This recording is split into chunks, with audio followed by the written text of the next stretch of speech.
नमस्कार. 2-4 दिवसापूर्वीच मला पहाटे पहाटे स्वप्न पडलं होतं आणि त्या स्वप्नामध्ये मला दिसलं होतं की मोदीजी स्वतःचा राजीनामा देत आहेत. आणि काल रात्री एकादशीला बातमी ऐकली की धर्मेंद्र प्रधान यांचा राजीनामा घेतला गेला. माझ्या कुठेतरी झोपेत होती ना, ते गाढ झोपेमध्ये ऐकण्यामध्ये चुकलं असेल की प्रधानांचा राजीनामा तर मी पंतप्रधानांचा असं मला वाटलं असेल. काय झालं ते मला काही आता आठवत नाही. तसा पण प्रधानांचा राजीनामा यू जी सीच्या वेळेला खूप जणांनी मागितला होता. पेपरफुटीच्या असो, जाऊ दे.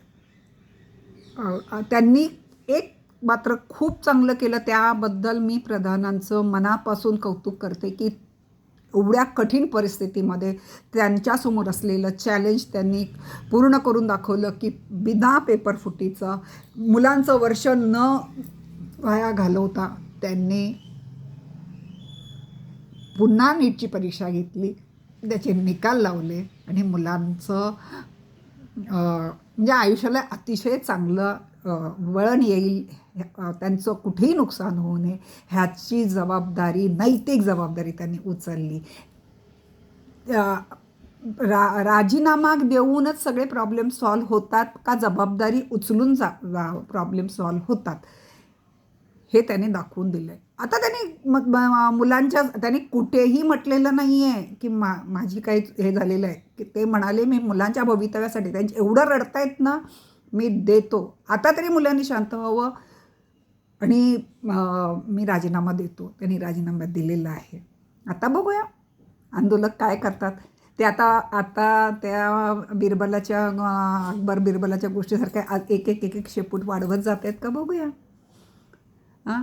आणि तुम्हाला असं वाटतं का आपले भारतीय पालक इतके नालायक आहेत की आपल्या मुलांनी आत्महत्या केली त्यांच्या नैराश्याने?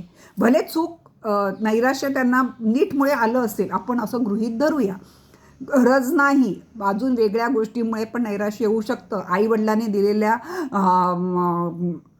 प्रेशरमुळे पण मुलं, अभ्यासाच्या प्रेशरमुळे पण मुलं आत्महत्या करू शकतात. पण आपण समजूया नीटच्याच प्रेशरमुळे त्यांना नैराश्य आलं आणि त्यांनी जीव दिला.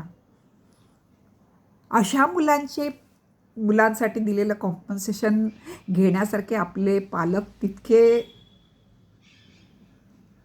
आपल्या पाल्याचं मोल लावण्या एवढे आपले पालक पण मग्रूर झालेत का किंवा व्यवहारी झालेत का, हे मला बघायचं आहे.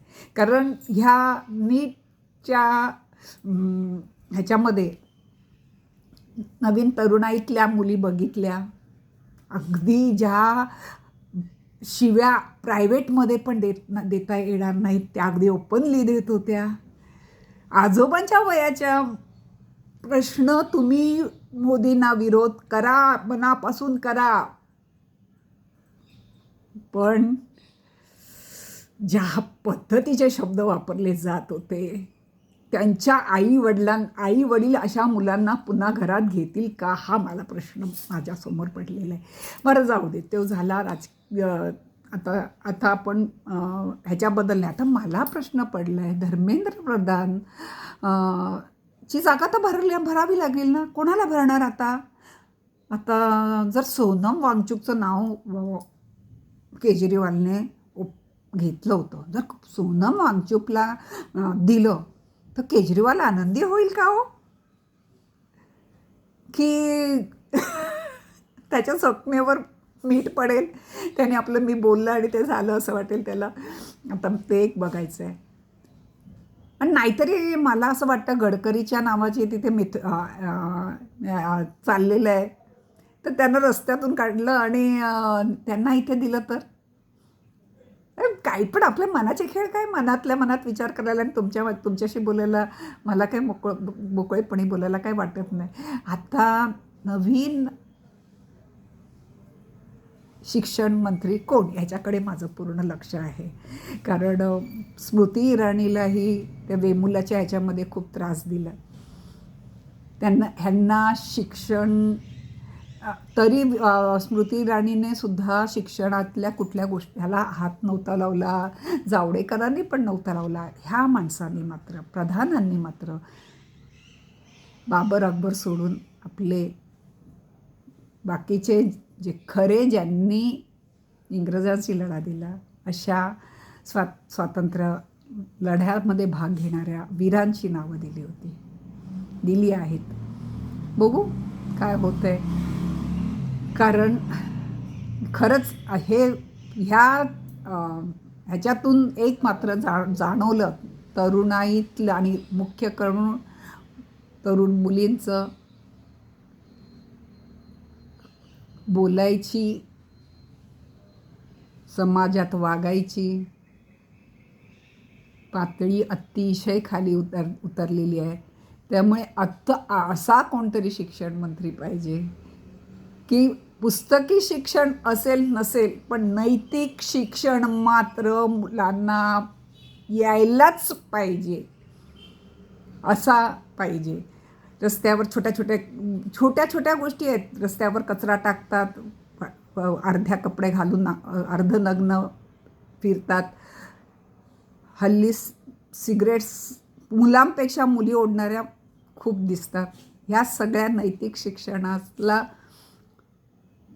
पुढे आणणारा कोणतरी चांगला असा शिक्षण मंत्री असावा असं मला वाटतं. कोण येतंय बघायचं. आणि ही पिढी भविष्य नवीन पिढीवरच आहे. मी निराश नाही आहे, बिलकुल निराश नाही आहे. हे असे 20-25 लोक शिव्या घालणारे जरी असतील तरी विक्रम 1 वगैरे करणारे आपली तरुणाई बघून मी त्या मुलावर माझं आपल्या देशाचं भवितव्य चांगलं आहे. या नीटमधून पास होऊन गेलेल्या 11 का 15 लाख मुलं पास होऊन गेलेली आहेत. त्यांच्यावर माझा विश्वास आहे. त्यामुळे मी निराश नाही. हे जे आहेत थोडेसे प्रत्येक काळात अशा नगरवधू होत्या, असणार, त्या असल्या पाहिजेत तर चांगल्या बायका सुरक्षित राहतात. ह्या नगरवधू पाहिजेत. पण इतक्या ओपनली येणं ह्याचं कारणसुद्धा हे मोबाईल झालेलं आहे. उठसूट ह्या मोबाईलवर काहीही दिसतं आणि लोकांना वाटतं मला लाईक मिळतं आहे का, उघडं नागडं नाचलं की मला लाईक मिळतं आहे. पण हे कळत नाही की हे शाश्वत नाही. आणि हे नैतिक शिक्षण देणारं चांगला असा शिक्षण मंत्री पाहिजे. तुम्ही माझ्याशी सहमत आहात की नाही नक्की सांगा. तुम्ही माझं ऐकताय त्याबद्दल मी खूप आभारी आहे.